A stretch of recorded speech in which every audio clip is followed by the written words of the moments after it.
G'day, everybody. I want to talk about pick-on laws. Laws that are out there and the people use it to pick on people. They're called pick-on laws.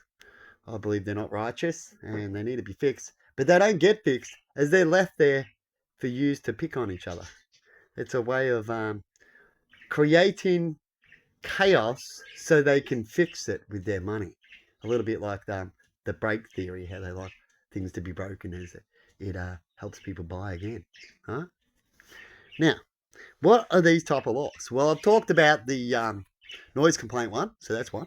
Definitely here in Victoria, they're all different. You'll find these laws that aren't righteous are righteous in other countries, but not in the unrighteous countries, as they're there for a reason, not a season. Right? And so these pick-on laws, they're there to make the people deal with it. And they can stay out of it. They've made all these things where it's not our problem, it's the people and they're fighting each other. We allowed these laws for them to fight each other. We said we were there to help, but we're technically not unless we believe we can. I'll have to call the sergeant on that. And do I favour them kind of thing. Pick-on laws. All these loopholes and things left open as they're not really real. Right? And so when we come to Queensland, here's another one that I know about called pick-on law. Right? I'm a Victorian. You go to Queensland, you go to visit your sister. And your sister talks about people that don't like people in the street. And when that happens, they use laws to pick on people. That's what people do. If there's a law for the bad guy to use, they'll use that. Thank you very much. Clap, clap, clap, clap for the pick on law. And what they do is if they don't like someone in the street, they complain with these pick on laws as they're allowed to be, as they're not really real to stop these pick ons, which I can explain to you in a minute how these can happen if you want.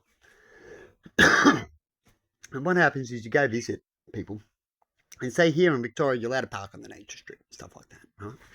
It's quite normal. You get many people around. Where else can you park, right? It makes sense to help with parking and lots of things like that and not pick on so much, right? And so some states have it right and some don't all around the world. It's very confusing why they do that. It's probably maybe a marketing thing why some supermarkets sell some things and not the other. Maybe it could be lined up with similar to that, which is not good because that's marketing. And so what happens is you go up there and you drive on the nature strip and then you go inside and you go to sleep and you've had a big drive and all that.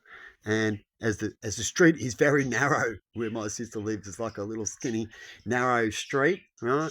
A one-way road that you got to sort of get through. It's got two lanes, but no room for cars to park out on it. So you can call it a one-way road because if you car park here, you can barely get your car through. Right? So I call them one-way roads. And at this road, everyone parks out there because they can't be on the nature strip. And then the people are hardly getting through and bibbing and stuck in these one-way roads, which the shops are just on this side and over here, and there's shops everywhere, right, where she lives. And so you get this problem in a gym she talked about, stuff like that. And then you have these people that are a little up higher that look over you, and you have these street problems, apparently. And then you have me that turn up and park on the nature strip. You even have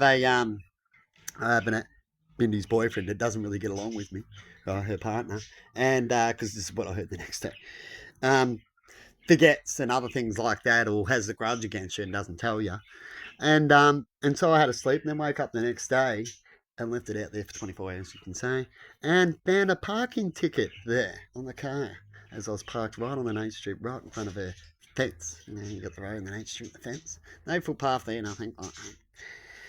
And got myself a nice good fine. And then went to Mindy, what's going on here? How did I get this fine? And then she goes, oh, well, they can't so quick because people can't even get down the street, so it's a calling complaint. It's probably someone in the street, as we've heard these people do these things, to bully and attack each other, as the government's allowed them to do that, as they don't have a proper rule or a proper area for people to do things, right? And they like people to go, hey, where can I park then? I can't park in the driveway. They had their car there. So I guess I'm going to have to go park all the way down the street.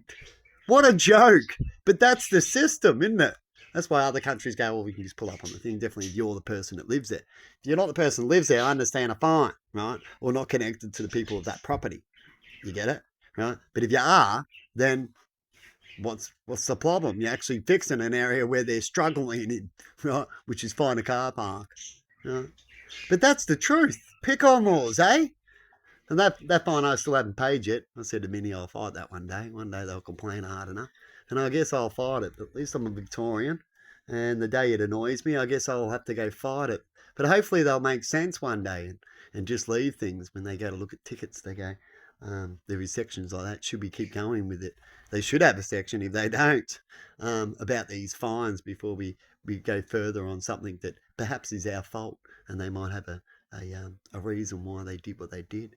Victoria Plate, what's their laws? Stuff like that. But anyway, that's talking common sense. That's been for the people and not allowing problems to look good, to fix a little problem. That's for the people, don't you think? How I talked? So have a good one out there, and see you later.